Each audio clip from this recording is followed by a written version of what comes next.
दोस्तों, आज हम पढ़ेंगे ग्लोब अक्षांश एवं देशांतर रेखाएं पढ़ेंगे आज हम।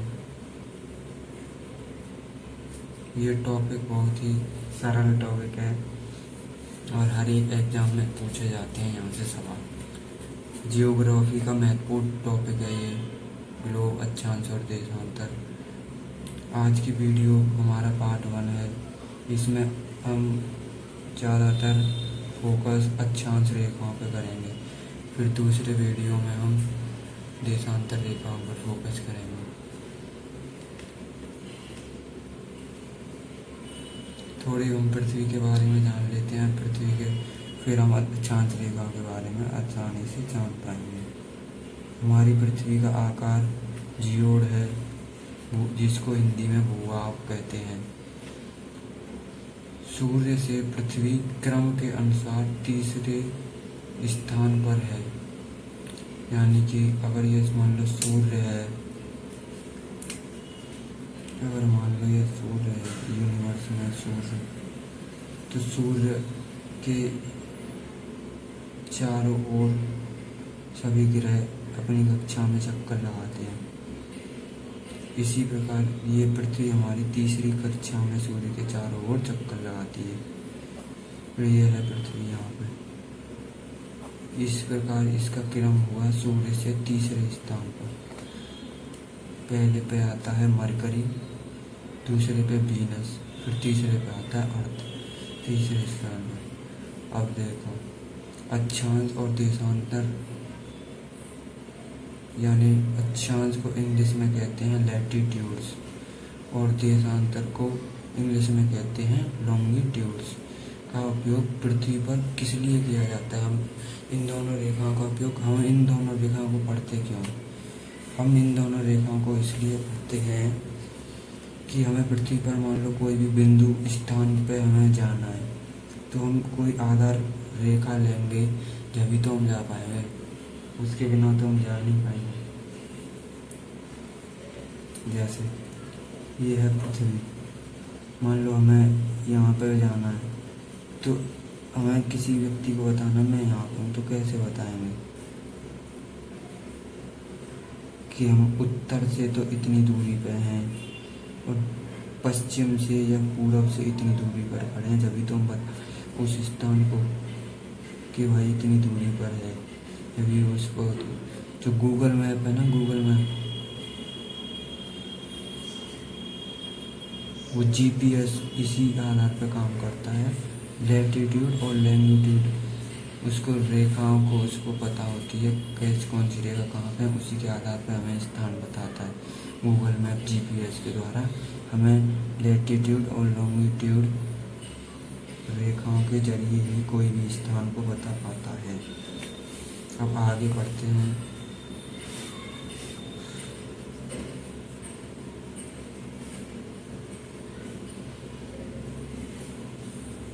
हमारी पृथ्वी अपने अक्ष पर 23.5 डिग्री झुकी हुई है।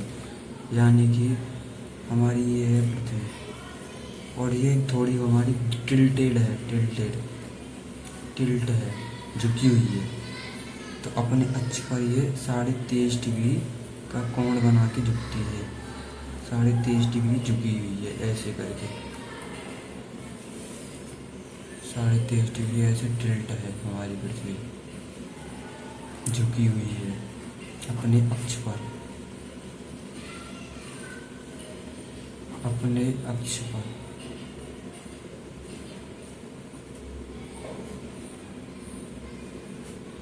अब पृथ्वी का अक्ष एक काल्पनिक रेखा है।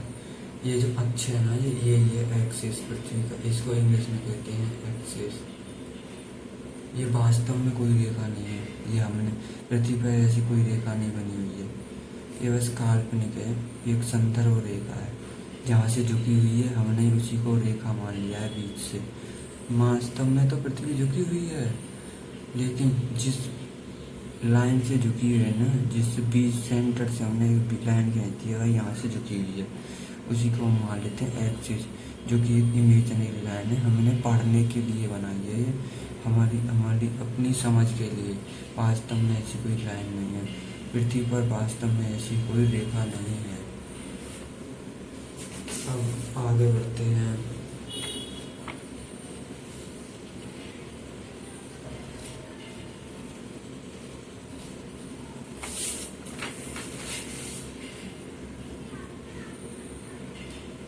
पृथ्वी की काल्पनिक रेखा भूमध्य रेखा के ऊपर उत्तर में जाने पर हम सभी अक्षांश रेखाओं के पीछे,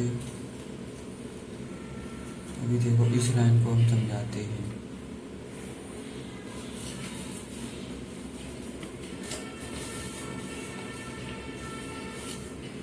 देखो समझो ये चीज,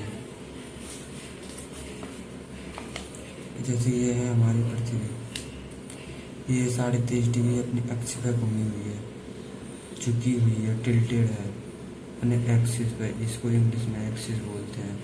23.5 डिग्री झुकी हुई है, और इसके अनुरूप जब हम बीच से काटते हैं पृथ्वी की काल्पनिक रेखा मान के, इसके अनुरूप मतलब ऐसे नहीं कि ऐसे यहाँ से, इसका बीच तो वास्तव में ये है, जैसे इसका बीच तो ये है, ऐसे कोई गोले को हमने काट दिया तो ये बीच हो गया नहीं। और लेकिन जब हम एक्सिस के अनुरूप जब खींचते हैं ना, तो वो बनता है भूमध्य रेखा 0 डिग्री, भूमध्य रेखा।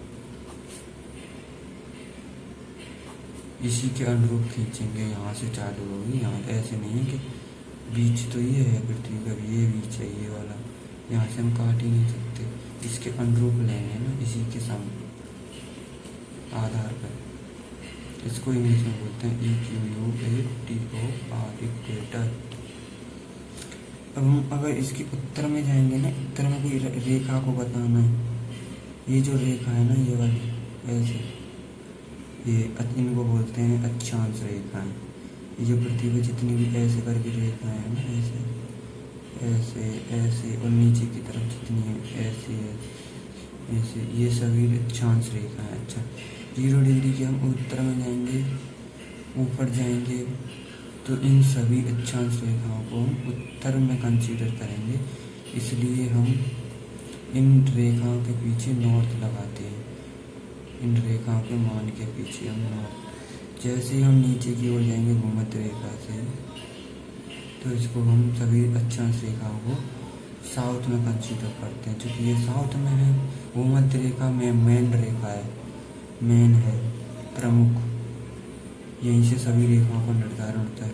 ऊपर की ओर होगा तो नॉर्थ में सभी अक्षांश रेखा, दक्षिण में होगा तो सभी अक्षांश रेखाओं को दक्षिण में माना जाएगा। ऐसे मान लो 23.5 डिग्री कर्क रेखा यहाँ पे है, कर्क रेखा का नाम आपने सुना ही हो, 23 डिग्री, तो हम इसके पीछे लगाएंगे नॉर्थ, चूँकि ये 0 डिग्री के ऊपर है, उत्तर में है, इसलिए हम यहाँ पे लगा देंगे नॉर्थ। इसी प्रकार 0 डिग्री के दक्षिण में जो 23.5 डिग्री है, वो भी प्रमुख अक्षांश रेखा है, वो भी प्रमुख है, इसके नाम अभी हम बाद में बताएंगे। तो इसके पीछे लग जाएगा साउथ, क्योंकि ये 0 डिग्री मेन जो कि प्रमुख रेखा है, यहीं से सभी रेखाओं का निर्धारण है, ये मेन रेखा है, 0 डिग्री है, इसके तो ये साउथ लग जाएगा इसके पीछे। और हिंदी में लगाएंगे तो ये दक्षिण ऐसे लिख जाएगा, तो ये सॉरी ये उत्तर, और यहाँ पे दक्षिण ऐसे लिखते हैं। और इंग्लिश में एस, एस मतलब साउथ, एन मतलब नॉर्थ, ऊ मतलब उत्तर, द मतलब दक्षिण, ऐसे लिखते हैं। और देखो हिंदी में कैसे लिखा है कि पृथ्वी की काल्पनिक रेखा, पृथ्वी की काल्पनिक यानी भूमध्य रेखा एक काल्पनिक रेखा है वास्तव में। जैसे विषुवत रेखा काल्पनिक रेखा है, जितनी भी अक्षांश और दिशा, axis, north pole, south pole, सभी काल्पनिक रेखाएं हैं, कुछ नहीं है हमारे समझने की। वास्तव में पृथ्वी पर वास्तव में ऐसी कोई रेखा नहीं। जब हम ग्लोब को हाथ उठाते हैं अपने हाथ में, तो देखते हैं वहाँ पे ग्लोब पे रेखाएं खींची होती हैं ऐसे ऐसे, तो हमने अपनी पढ़ने के अनुसार वो रेखाएं खींची हैं। पृथ्वी की काल्पनिक रेखा भूमध्य रेखा के उत्तर यानी नॉर्थ, उत्तर में जाने पर हम ऊपर जानेंगे मतलब नॉर्थ, उत्तर में जाने पर हम सभी अक्षांश रेखा अंग्रेजी में एन और हिंदी में ऊ माने उत्तर लिखेंगे, जैसे हमने बता दिया। इसी के उल्ट इक्वेटर यानी भूमध्य रेखा या विषुवत रेखा के दक्षिण या नीचे जाने पर सभी अक्षांश रेखाओं को साउथ एस, इसका मतलब है साउथ,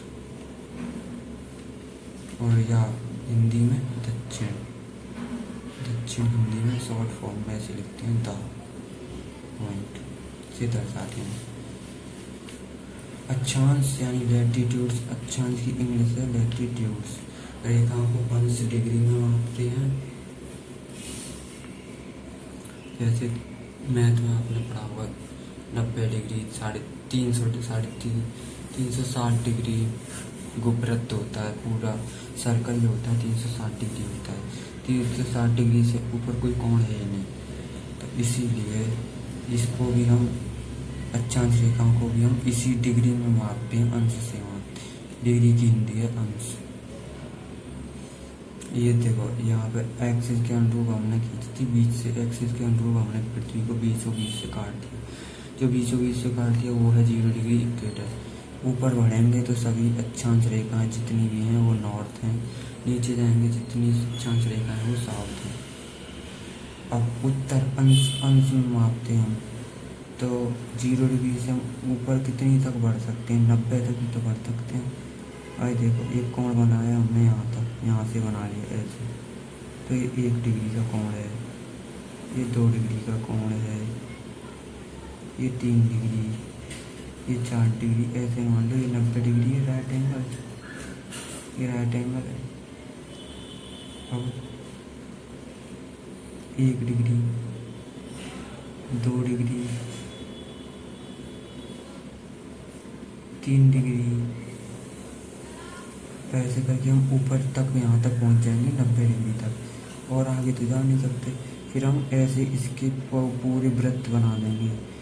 यहाँ से 1 डिग्री हमने ये आधार तो ले लिया कि भाई हमें इतनी ऊंचाई पे बनानी है, 1 डिग्री पर हर अक्षांश को लेना है, तो हम ऐसे करके ऐसे मिला देंगे, फिर ऐसे मिलाएंगे, फिर ऐसे ऐसे, फिर ये जो है 90 यहाँ तक पहुँच गया, फिर ऐसे, फिर ये सीधा बिल्कुल हो गया, फिर ऐसे, फिर हम यहाँ पर खींच ही नहीं पाते, कोई वृत्त बना ही नहीं पाते, इसलिए फिर ये सॉरी इसको मत मानो, ये समझाने के लिए ये यहाँ तक है 90 डिग्री यहाँ पे पहुँच जाते, क्योंकि हम इसी के तो अनुरूप मानना है।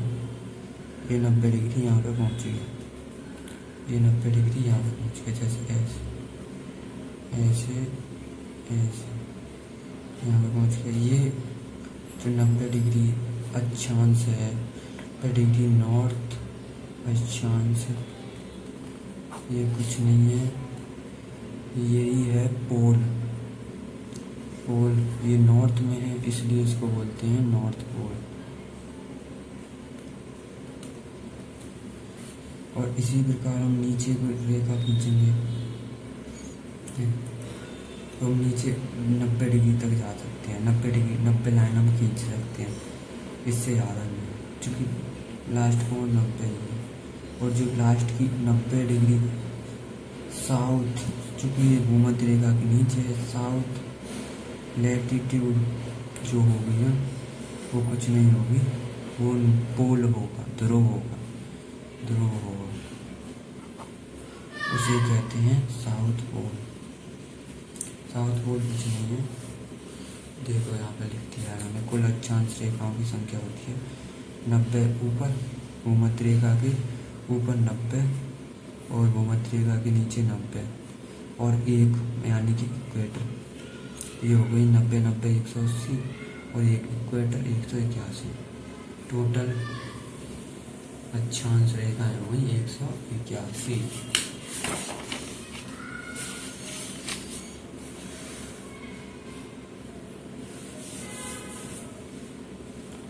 अब देखो महत्वपूर्ण अक्षांश रेखाएं हम पढ़ेंगे।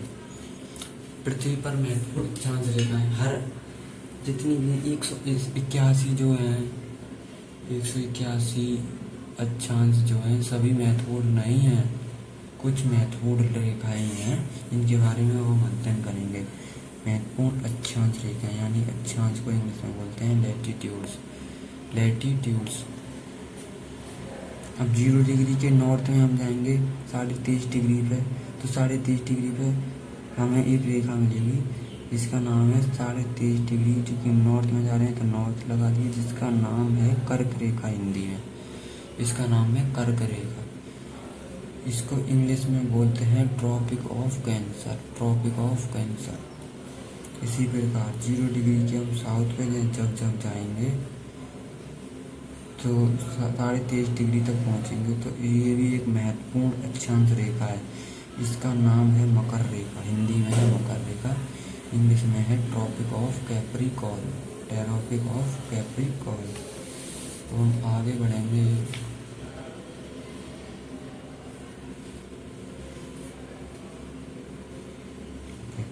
यहाँ पे कुछ नहीं है, ये अब ये हो गई 23.5 डिग्री प्रमुख है।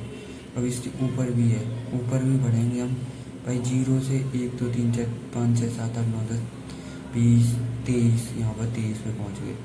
फिर एक और महत्वपूर्ण है, ऊपर जाके जो है 23.5 डिग्री से ऊपर जाएंगे तो 66.5 डिग्री की महत्वपूर्ण अक्षांश रेखा, जिसका नाम है 23.5 डिग्री उत्तर में है तो नॉर्थ लगा दी, जिसका नाम है आर्कटिक सर्कल, इंग्लिश में आर्कटिक, हिंदी में भी आर्कटिक लिख सकते हैं।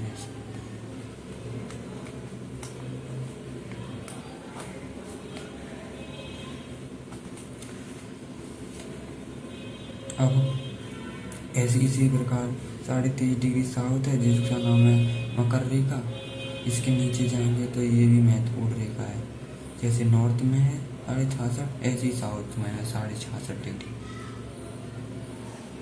इसको बोलते हैं Antarctic circle, Antarctic circle, Antarctic circle. अब पोल को देख लेते हैं, ध्रुव रेखा तो देख लें, पोल देख लेते हैं। अब इनके ऊपर जो 90 डिग्री 90 डिग्री नॉर्थ अक्षांश है ना, वही है नॉर्थ पोल, और इसके नीचे 90 डिग्री साउथ अक्षांश है ना, वही है साउथ पोल, दक्षिण ध्रुव। यानी कि पोल कुछ नहीं है, पोल एक पॉइंट है, कोई पोल वृत्त नहीं है, सर्कल नहीं है। ये बना किससे है? ये बना है अक्षांश से ही बना है, अक्षांश रेखा से ही बना है, लेकिन ये सर्कल नहीं है, चूँकि यहाँ पे आते आते कोई सर्कल बनता है, इसलिए ये पॉइंट है, एक point. Pole is nothing, it is only a point, ये याद रखना, ये पॉइंट है और ये पॉइंट है साउथ पोल। इसका संबंध अक्षांश रेखा से ही है, 90 डिग्री जो लास्ट में अक्षांश रेखा बनती है, इसके ऊपर और कोई बन ही नहीं सकती, एंगल 90 का ही होता है यहाँ, तो इसी के आधार पर ये बनती है, ये अक्षांश रेखा है, सर्कल नहीं है, पॉइंट है।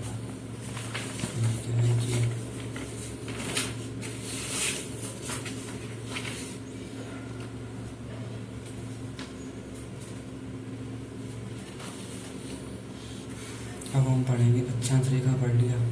अक्षांश रेखा से मेरा अगला टॉपिक है पृथ्वी के ताप कटिबंध, यानी पृथ्वी के टेम्परेट जोन्स पढ़ेंगे हम, कि पृथ्वी पर कौन से क्षेत्र में कितनी गर्मी होती है, कौन से पर कितनी ठंड पड़ती है, ये अक्षांश रेखा ही इसका निर्धारण करती है।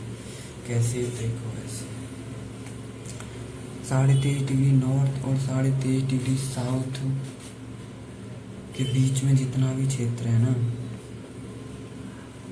0 डिग्री चूँकि इसके बीच में है, तो ये तो आने है ना 0 डिग्री को, ये ना 0 डिग्री, ये तो ये जितना क्षेत्र है ना, यहाँ पे सूर्य की रोशनी सीधी पड़ती है, यहाँ पे सूर्य की रोशनी पड़ती है सीधी, चूँकि सूर्य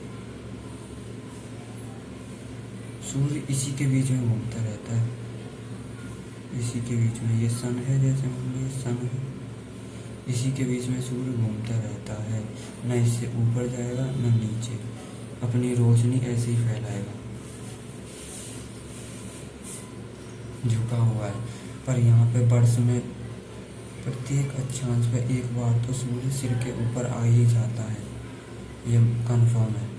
क्योंकि भाई सूर्य यहीं पे ऊपर जाएगा फिर नीचे आएगा, बस यहीं तक रहेगा, न इससे ऊपर जाएगा न इससे नीचे आएगा। क्योंकि जहाँ सूर्य है वहाँ गर्मी तो बहुत ज़्यादा पड़ेगी, इसलिए इसको इंग्लिश में तो बोलते हैं ट्रॉपिकल, या दो नाम है इसके, टॉरिड जोन। इसको हिंदी में लेकिन बोलते हैं, इसको हिंदी में बोलते हैं उष्ण कटिबंध। ये जो है ना, ये है उष्ण कटिबंध। ये ट्रॉपिकल और टॉरिड जोन की हिंदी है। टॉरिड ये 23.5 डिग्री नॉर्थ और 23.5 डिग्री साउथ के बीच में जितना भी क्षेत्र है ना, यहाँ पे सूरज वर्ष में रहता ही रहता है।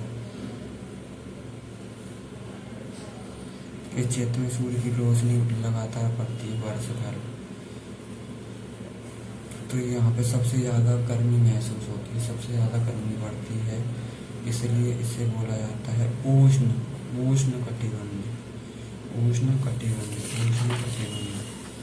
और हम इसके ऊपर जाएंगे, इस क्षेत्र के हम ऊपर और नीचे जाएंगे, क्योंकि यहाँ पे सूर्य की रोशनी डायरेक्ट पड़ती नहीं है, तिरछी पड़ती है सूर्य की रोशनी। मान लो सूरज यहाँ पे आ गया तो भाई यहाँ पे भी जाएगी सूर्य की रोशनी थोड़ी बहुत यहाँ, पर तिरछी जाएगी, सीधी डायरेक्ट नहीं जाएगी, तो यहाँ पे कम गर्मी पड़ती है। तो इसे इंग्लिश में बोलते हैं इस क्षेत्र को, जैसे ये क्षेत्र है और ये क्षेत्र उत्तर में है, ये क्षेत्र दक्षिण में है, तो यहाँ पे गर्मी समान पड़ती है। भले ये दक्षिण और उत्तर में है पर यहाँ पे गर्मी समान पड़ती है। इसको इंग्लिश में बोलते हैं टेम्परेट जोन, या इंग्लिश में दूसरा नाम है इसका सब ट्रॉपिकल रीजन। टेम्परेट जोन या सब ट्रॉपिकल रीजन, टेम्परेट जोन, या चूँकि यहाँ पे सब ये ट्रॉपिकल हो गया, यहाँ से ले लो, ट्रॉपिकल है ये, और ये सब ट्रॉपिकल रीजन है। ये ट्रॉपिकल रीजन, ये सब ट्रॉपिकल, ये टॉरिड जोन है, ये टेम्परेट जोन है, ठीक है। और इसको हिंदी में बोलते हैं जी, ये 66.5 डिग्री, 23.5 डिग्री नॉर्थ से 66.5 डिग्री नॉर्थ के बीच का क्षेत्र, और 23.5 डिग्री साउथ से 66.5 डिग्री साउथ के बीच का क्षेत्र। यहाँ पे गर्मी कम पड़ती है इस वाले क्षेत्र के मुताबिक, क्योंकि यहाँ पे सूर्य की किरणें तिरछी पड़ती हैं, वर्ष में तिरछी पड़ती हैं, इसलिए इसको बोलते हैं, ये उष्ण है तो ये उपोष्ण कटिबंध क्षेत्र है। ये उष्ण है और ये उपोष्ण कटिबंध, इसका दूसरा नाम भी है, वो है शीतोष्ण कटिबंध। या तो इस क्षेत्र को, दोनों क्षेत्र को उपोष्ण कटिबंध कह लो, या हिंदी में शीतोष्ण कटिबंध कह लो, बात एक ही है। अब यहाँ के बाद यहाँ तक तो पड़ जाती है सूर्य की रोशनी जैसे तैसे, यहाँ के बाद सूर्य की रोशनी बिल्कुल नहीं पड़ती, ना ऊपर ना नीचे, इसलिए ये पूरा क्षेत्र जमा हुआ है बर्फ से। ये पूरा क्षेत्र है जमा हुआ, बर्फ है पूरी, आइस, और यहाँ पे भी आइस है। ये दोनों क्षेत्र पूरी तरह से जमे हुए हैं, इसलिए इसको बोलते हैं इंग्लिश में फ्रिजिड जोन, और हिंदी में बोलते हैं शीत कटिबंध। कटिबंध की हिंदी है, इंग्लिश है जोन, और शीत की इंग्लिश है फ्रिजिड जोन कह लो या शीत कटिबंध, ऐसे इसको मानेंगे, दोनों एक ही चीज़ में काउंट होंगे, या तो फ्रिजिड जोन कह लो या शीत कटिबंध, बात एक ही है।